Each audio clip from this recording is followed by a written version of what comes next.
ఎట్టకేలకు జగన్మోహన్ రెడ్డి అయితే ఆ విదేశీ పర్యటనకు కొన్ని షరతులతో కూడినటువంటి అనుమతి అయితే హైదరాబాదు సిబిఐ కోర్టు అయితే ఇవ్వటం జరిగింది. అయితే జగన్మోహన్ రెడ్డి ఎప్పుడు విదేశాలకు వెళుతున్నాడు, ఎప్పుడు వస్తున్నాడు అనేది వాస్తవానికి కోర్టుకు తెలియజేయాలి. ఇప్పుడు 1వ తారీఖు నుంచి 30వ తారీఖు మధ్యలో 15 రోజుల పాటు ఆయన యూరప్ పర్యటన అని చెప్పారు. అంటే ఏ తారీఖున వెళ్తాడు, ఏ తారీఖున వస్తాడు అనేది ఎవరికీ తెలియదు. ఇదే అంశాన్ని సిబిఐ తరపు న్యాయవాదులైతే నిన్న ఆ కోర్టులో లేవనెత్తారు. దీంతో కోర్టు సిబిఐ తరపు వాదనతో ఏకీభవిస్తూ యూరప్ పర్యటన నుంచి తిరిగి వచ్చిన వెంటనే కోర్టుకు స్వయంగా హాజరయ్యి ఎప్పుడు పర్యటన నుంచి తిరిగి వచ్చారు అనే వివరాలు వ్యక్తిగతంగా సమర్పించాలని చెప్పి చెప్పడం జరిగింది. అంటే మనిషి హాజరు. వాస్తవానికి జగన్మోహన్ రెడ్డి రాకపోయినా లాయర్ వచ్చేసాడండి అని చెప్పొచ్చు. అందుకని కోర్టు ఏం చెప్పింది, మీరు యూరప్ పర్యటన నుంచి తిరిగి వచ్చిన తర్వాత మీరే స్వయంగా కోర్టుకు హాజరవ్వాలి. గతంలో ఇదే కేసులకు సంబంధించి సరే ఇప్పుడు కేసులతో సంబంధం లేకుండా కోర్టుకు హాజరవ్వమని చెప్పారు, అది వేరే విషయం. గతంలో కేసులకు సంబంధించి జగన్మోహన్ రెడ్డి వాయిదాల మీద వాయిదాలు కోరుకుంటూ ఇప్పటికు 12 ఏళ్ళు గడిపేశాడు. జగన్మోహన్ రెడ్డి విడుదలయ్యి 2 రోజుల క్రితం 12 ఏళ్ళు అయింది, మన అందరికీ తెలుసు. సరే 12 ఏళ్ళ నుంచి ఎందుకు బయట ఉన్నాడు అంటే మళ్ళీ ఇదో పెద్ద కథ అవుద్ది. దాన్ని పక్కన పెట్టి గడిపేశాడు. కానీ కోర్టు వాయిదాలకు ఎప్పుడైనా రమ్మంటే తాను ముఖ్యమంత్రి అయిన తర్వాత ఒక్కసారి మాత్రమే కోర్టుకు వెళ్లాల్సి వచ్చింది. అది కూడా తప్పని పరిస్థితి అయింది. కోర్టు ఖచ్చితంగా రావాల్సిందేనని కరాఖండిగా చెప్పడంతో ఒక్కసారి మాత్రం జగన్మోహన్ రెడ్డి ముఖ్యమంత్రి అయ్యాక కోర్టుకు వెళ్ళాడు. ఆ తర్వాత నుంచి కోర్టుకు వెళ్ళటం మానేసి కరెక్ట్గా కోర్టు ఏదైతే వాయిదా వేస్తుందో ఆ వాయిదా టయానికి ఇక్కడ ఏదో కార్యక్రమం పెట్టుకున్నాడు. ముఖ్యమంత్రి అన్నాక 1,00,000 కార్యక్రమాలు ఉంటాయి, మనందరికీ తెలుసు కదా. కరెక్ట్గా ఆ టయానికి ఒక ప్రోగ్రాం పెట్టుకోవటం, ఆయన ముఖ్యమంత్రిగా ఉండి పక్క రాష్ట్రంలో వేరే ప్రోగ్రాంలో ఉన్నాడు, రాలేకపోయాడు, మళ్ళీ వాయిదా. మళ్ళీ వాయిదాకి మళ్ళీ ప్రోగ్రాంలో ఉన్నాడు, మళ్ళీ రాలేకపోయాడు, మళ్ళీ వాయిదా. ఇలా 5 ఏళ్ల పాటు జగన్మోహన్ రెడ్డి కోర్టుకు వెళ్లకుండా తప్పించుకు తిరిగాడు. అందుకనే జగన్మోహన్ రెడ్డి వాయిదాల సంఖ్య ఎందుకు వేలల్లో ఉంటుంది, ఆ డిశ్చార్జ్ పిటిషన్లు ఎందుకు వందల్లో ఉంటాయి అంటే ఇలా తప్పించుకు తిరుగుతాడు కాబట్టి. గతంలో మళ్ళీ ఏమన్నాడు, కోర్టుకు కూడా ఏం సమాధానం చెప్పాడు తెలుసా జగన్మోహన్ రెడ్డి లాయర్ అప్పట్లో? జగన్మోహన్ రెడ్డి పక్క రాష్ట్రంలో ముఖ్యమంత్రిగా ఉన్నాడు, ఆయన ఒకరోజు కోర్టుకు వచ్చి వెళితే దాదాపుగా 30 లక్షల నుంచి 40 లక్షల రూపాయలు ఖర్చు అవుతుంది, భద్రతా ఇబ్బందులు ఏర్పడతాయి, ఇది ప్రభుత్వానికి భారంగా మారుతుందని చెప్పి ఆ రోజు చెప్పడం జరిగింది జగన్మోహన్ రెడ్డి. సరే ముఖ్యమంత్రిగా ఉన్నప్పుడు నువ్వు చెప్పినవన్నీ నిజమే అనుకుందాం, 30-40 లక్షలు నిజమే అనుకుందాం, ప్రభుత్వానికి భారం నిజమే అనుకుందాం, భద్రతా సమస్యలు నిజమే అనుకుందాం. మరి ఇప్పుడు మనం పీకేదేముంది, బెంగళూరు ప్యాలెస్లోనే కదా ఉండేది. మనం ఇప్పుడు ఓడిపోయాం కదా, 11 సీట్లు కదా, మనల్ని దేకేవాడు కూడా లేడు, భద్రత సమస్య పెద్దగా లేదు. ఖర్చు అంటావా, అక్కడికి ఇక్కడికి నువ్వు ఆల్రెడీ బెంగళూరుకి తాడేపల్లికి తిరిగిన దానికి తాడేపల్లి నుంచి హైదరాబాద్ తిరగడానికి పెద్ద తేడా ఏముంది? బెంగళూరు తిరుగుతున్నావు కదా, ఆ ఖర్చుతోనే ఇటు తిరగవచ్చు. మరి ఎందుకు వెళ్ళట్లేదు జగన్మోహన్ రెడ్డి? ఎందుకు వెళ్తలేదు కోర్టుకి? ఎందుకు వెళ్ళటం లేదంటే కోర్టు వాయిదాలతోనే కాలక్షేపం చేయాలి. ఇలాగే వాయిదాల మీద వెళ్తే ఇంకొక 20 ఏళ్ళు నడవచ్చు, 30 ఏళ్ళు నడవచ్చు.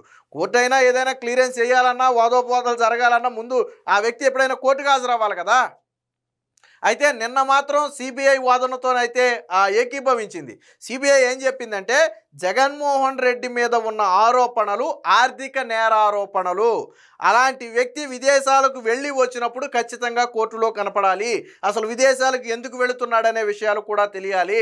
జగన్మోహన్ రెడ్డి 1-2 సందర్భాలలో మినహాయించి ఇన్నిసార్లలో ఎప్పుడూ కూడా కోర్టుకి హాజరవ్వలేదు. విదేశాల నుంచి వచ్చిన తర్వాత అసలు ఎప్పుడు వచ్చాడో కూడా ఎవరికి తెలియదు. కోర్టు ఇచ్చిన డేట్ లోపే వచ్చాడా, డేట్ దాటిపోయాక వచ్చాడా, అసలు వచ్చాడా లేదా అనే విషయాలు కూడా ఎవరు చెప్పరు, ఎక్కడా కూడా నమోదు కావు. కాబట్టి ఆర్థిక ఆరోపణలు ఉన్న వ్యక్తి విదేశాలకు వెళ్తున్నాడంటే కామన్గానే అందరికీ భయం ఉంటుంది. ఏమన్నా ఆర్థిక పరమైనటువంటి అంశాలకు సంబంధించి చర్చించడానికి వెళ్తున్నాడా, లేదా ఇక్కడి నుంచి ఏమన్నా డబ్బు తీసుకుని వెళ్తున్నాడా, బంగారం తీసుకెళ్తున్నాడా, ఇలా రకరకాల రీజన్స్ ఉంటాయి. ఆయన మీద ఉన్న ఆరోపణలే ఆర్థిక నేరారోపణలు. సో జగన్మోహన్ రెడ్డిని ఆర్థిక నేరస్తుడు అంటారు. నేరస్తులు కూడా రకాలు ఉంటారు, ఈయన ఆర్థిక నేరస్తుడు. సో దీనికి సంబంధించి నిన్న కోర్టు చేసిన వ్యాఖ్యను అయితే మనం ఒకసారి చూద్దాం. యూరప్ నుంచి రాగానే కోర్టుకు రండి, జగన్ విదేశీ పర్యటనకు షరతులతో సిబిఐ కోర్టు అనుమతి. వచ్చే నెల 1 నుంచి 30వ తేదీల మధ్య 15 రోజులు. వాస్తవానికి ఈయనకి కావాల్సింది 15 రోజులే. వాస్తవానికి 15 రోజులు పర్యటనే. 1 నుంచి 15 లేదా 10 నుంచి 25 ఇలా 15 రోజులు అయితే సరిపోద్ది. కానీ 1 నుంచి 30 మధ్యలో ఆయన ఎప్పుడు వెళ్తాడు, ఎప్పుడు వస్తాడు అనేది తెలియదు. అందుకనే 1 నుంచి 30 వరకు పర్మిషన్ అడిగారు. బట్ 15 రోజులు విదేశాల్లో ఉంటామని చెప్పారు. మరి 15 రోజులు జగన్మోహన్ రెడ్డి విదేశాల్లో ఉండి ఏం చేస్తాడనేది మనందరికీ తెలీదు.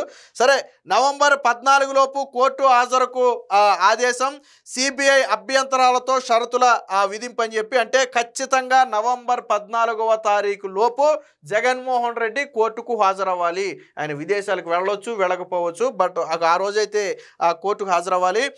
వైసీపీ అధ్యక్షుడు మాజీ సీఎం జగన్ యూరప్ పర్యటనకు హైదరాబాద్లోని సిబిఐ ప్రత్యేక కోర్టు అనుమతిచ్చింది. అక్టోబర్ 1 నుంచి 30 మధ్య 15 రోజుల పాటు యూరప్ పర్యటనకు వెళ్లేందుకు పలు షరతులతో కూడినటువంటి అనుమతులు అయితే మంజూరు చేసింది. అదే సమయంలో పర్యటన ముగిసిన అనంతరం స్వయంగా కోర్టుకు హాజరు కావాలని ఆదేశించింది.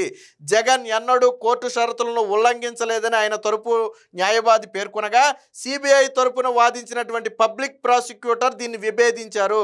జగన్ ఆర్థిక నేరాల్లో నిందితుడు, విదేశీ పర్యటనలకు ఆయన్ను వాస్తవానికి అనుమతించకూడదు. పైగా గతంలో విదేశీ పర్యటనకు అనుమతించినప్పుడు 1-2 సందర్భాల్లో మినహా ఆయన కోర్టు ముందు హాజరు కాలేదు. కాబట్టి విదేశాల నుంచి ఎప్పుడు వచ్చారో కూడా తెలియదు. అందువల్ల దీనికి సంబంధించి తగిన షరతులు విధించాలని చెప్పి సిబిఐ తరపు లాయర్ అయితే బలంగా వాదించారు. దాంతో కోర్టు కూడా ఏకీభవించింది. వాస్తవానికి జగన్ ఎప్పుడైతే విదేశాల నుంచి వచ్చాక మీరు కోర్టుకు రండి అందో, పాపం జగన్మోహన్ రెడ్డి తరపు లాయర్ ఉలిక్కిపడ్డాడు. అబ్బే మేము ఇంతకుముందు మీరు చాలాసార్లు విదేశాలు వెళ్ళాం, మేము ఎప్పుడు ఆ నిబంధనలు ఉల్లంఘించలేదు, షరతులు ఉల్లంఘించలేదు, అన్నీ పక్కాగా ఫాలో అయ్యామని చెప్పాడు ఆయన. సరే, ఫాలో అయ్యారో లేదో ఎవరికి తెలుసు? అసలు మీరు ఎప్పుడు వెళ్ళారు, ఎప్పుడు వచ్చారు, కోర్టు అనుమతి ముందు వెళ్ళారా, తర్వాత వెళ్ళారా, వెళ్ళేటప్పుడు ఏం తీసుకెళ్లారు, వచ్చేటప్పుడు ఏం తెచ్చారు, ఎవరికి తెలియదు కదా. అసలు జగన్మోహన్ రెడ్డి ఎప్పుడు వచ్చాడు ఎవరికి తెలుస్తుంది? ఆయన ఇప్పుడు ఏపీలో ఉన్నాడా లేకపోతే బెంగళూరులో ఉన్నాడంటే ఎవరు చెప్పలేని పరిస్థితి. సో ఎందుకంటే ఆయన ఎవరికి తెలియదు, ఎక్కడున్నాడో ఎవరికి తెలియదు. ఆయన ముఖ్యమంత్రిగా ఉన్నా, ప్రతిపక్ష నేతగా ఉన్నా ఆయన ఐడెంటిటీ ఎవరికి తెలియనివ్వడు. కాబట్టి సిబిఐ ఏమంది, అసలు ఆర్థిక నేరస్తులు విదేశాలు పంపడమే తప్పు. సరే, ఏదో ఒక అవసరం మీద వెళ్ళాడు అనుకుందాం, బట్ వచ్చిన తర్వాత మనిషి రావాలి కదా. కాబట్టి దీని మీద ఖచ్చితంగా షరతులు విధించాల్సిందేనని చెప్పి నిన్న సిబిఐ అయితే కోర్టులో, సిబిఐ ప్రత్యేక కోర్టులో అయితే బలంగా వాదనలు వినిపించింది. సో ఈ వాదనలతో కోర్టు కూడా ఏకీభవించింది. సో జగన్మోహన్ రెడ్డి అనే వ్యక్తి తీవ్ర నేరారోపణలు వేసిన వ్యక్తి, విదేశాలకు వెళ్ళాడు, ఓకే. బట్ వచ్చిన తర్వాత ఏ టైంకి వచ్చాడు అనేది మాకు స్వయంగా మా ముందు హాజరయ్యి తెలపాలని చెప్పి చెప్పడం జరిగింది. సో దీంతో న్యాయస్థానం పలు షరతులతో జగన్ యూరప్ పర్యటనకు అనుమతి ఇచ్చింది.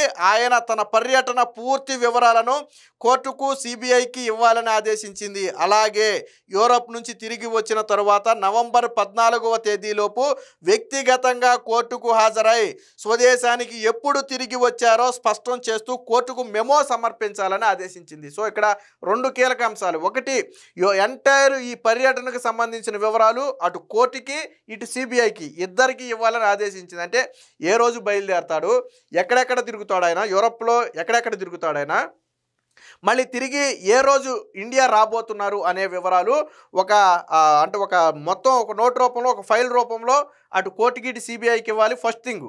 రెండోది ఏంటి, జగన్మోహన్ రెడ్డి వచ్చిన తర్వాత నవంబర్ 14 లోపు ఆయనే హాజరయ్యి నేను పలానా తేదీన ఇండియాకి తిరిగి వచ్చాను అని ఒక మెమోని కోర్టులో స్వయంగా ఆయనే సబ్మిట్ చేయాలని చెప్పి కూడా నిన్న కోర్టు అయితే ఆదేశించడం జరిగింది. సో ఈ షరతులతో జగన్మోహన్ రెడ్డి విదేశీ పర్యటనకైతే అనుమతి రావడం జరిగింది. వాస్తవానికి జగన్మోహన్ రెడ్డి ఎందుకు విదేశీ పర్యటనకి వెళ్తున్నాడు అనేది ఇప్పటి వరకు తెలియదు. ఎక్కడా కూడా వాళ్ళు ఏమో వాళ్ళ కూతుళ్ళ దగ్గరికి వెళ్తున్నట్టో లేకపోతే ఇంకో ప్రోగ్రామ్కి వెళ్తున్నట్టో ఇప్పటివరకు వైసీపీ అయితే చెప్పలేదు. లేదా వ్యక్తిగత కార్యక్రమం ఏదైనా ఉందా అనేది కూడా ఎవరికీ తెలియదు. వాస్తవానికి కోర్టు అనుమతి అవసరమైంది కాబట్టి జగన్మోహన్ రెడ్డి యూరప్ వెళ్తున్నాడని తెలిసింది.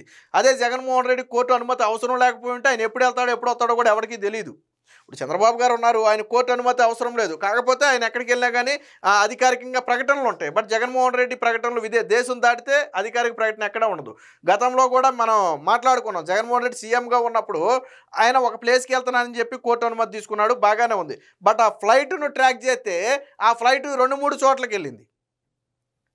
సో జగన్మోహన్ రెడ్డి వెళ్తున్నానని బయట చేసిన ప్రచారం ఒకటి, ఆయన వెళ్ళింది ఒకటి. సరే ఎందుకు వెళ్ళాడు ఏంటి అనేది మళ్ళీ ఇదంతా వేరే సబ్జెక్టు. ఏదేమైనా మొత్తంగా సిబిఐ ప్రత్యేక కోర్టులో జగన్మోహన్ రెడ్డి ఖచ్చితంగా ఎదురు దెబ్బే. ఏదైతే కోర్టుకు రాకుండా తప్పించుకోవాలి అని ఇన్ని రోజుల పాటు జగన్మోహన్ రెడ్డి డ్రామాలు ఆడుతూ వచ్చాడో ఆ డ్రామాలన్నిటికీ కూడా నిన్న సిబిఐ కోర్టు అయితే అడ్డుకట్టేసింది.